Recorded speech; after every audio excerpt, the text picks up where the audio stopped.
আজি স্যাৰ একটু হঠাৎ ৰোড মাৰ্চ শিলচৰ পুলিশ হঠাৎ কাজ কৰছে। আমি মাজে মাজে এটা ৰোড মাৰ্চ কৰি থাকোঁ যে নগৰখনত কাইলৈ ঈদ আছে। ঈদ উপলক্ষে যাতে কোনো ধৰণৰ মানে কুটাঘাতকাৰী যাতে কোনো ধৰণৰ কাৰ্য সম্পাদন কৰিব নোৱাৰে, তাৰ কাৰণে সমগ্ৰ টাউনখনতে আমি ফুট মাৰ্চৰ ব্যৱস্থা কৰিছোঁ। আমাৰ লগত অৰ্ধসামৰিক বাহিনী আছে, আমাৰ লগত বেটেলিয়ানৰ লোকসকল আছে, স্পেচিয়েল কমাণ্ডো ফ'ৰ্চেছ আছে। আমাৰ গোটেই তেওঁলোকক লৈ মটৰ চাইকেলতো আমাৰ এটা মাৰ্চ হৈ আছে গোটেই চিটিটোতে।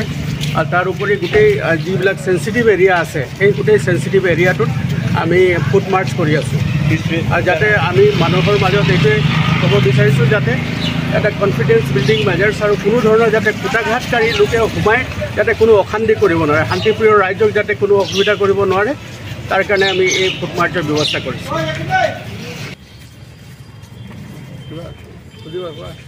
আজি স্যাৰ একটু হঠাৎ ৰোড মাৰ্চ শিলচৰ পুলিশ হঠাৎ কাজ কৰছে। আমি মাজে মাজে এটা ৰোড মাৰ্চ কৰি থাকোঁ যে নগৰখনত কাইলৈ ঈদ আছে। ঈদ উপলক্ষে যাতে কোনো ধৰণৰ মানে কুটাঘাতকাৰী যাতে কোনো ধৰণৰ কাৰ্য সম্পাদন কৰিব নোৱাৰে, তাৰ কাৰণে সমগ্ৰ টাউনখনতে আমি ফুট মাৰ্চৰ ব্যৱস্থা কৰিছোঁ। আমাৰ লগত অৰ্ধসামৰিক বাহিনী আছে, আমাৰ লগত বেটেলিয়ানৰ লোকসকল আছে, স্পেচিয়েল কমাণ্ডো ফ'ৰ্চেছ আছে। আমাৰ গোটেই তেওঁলোকক লৈ মটৰ চাইকেলতো আমাৰ এটা মাৰ্চ হৈ আছে গোটেই চিটিটোতে। আৰু তাৰ উপৰি গোটেই যিবিলাক চেঞ্চিটিভ এৰিয়া আছে সেই গোটেই চেঞ্চিটিভ এৰিয়াটোত আমি ফুট মাৰ্চ কৰি আছোঁ।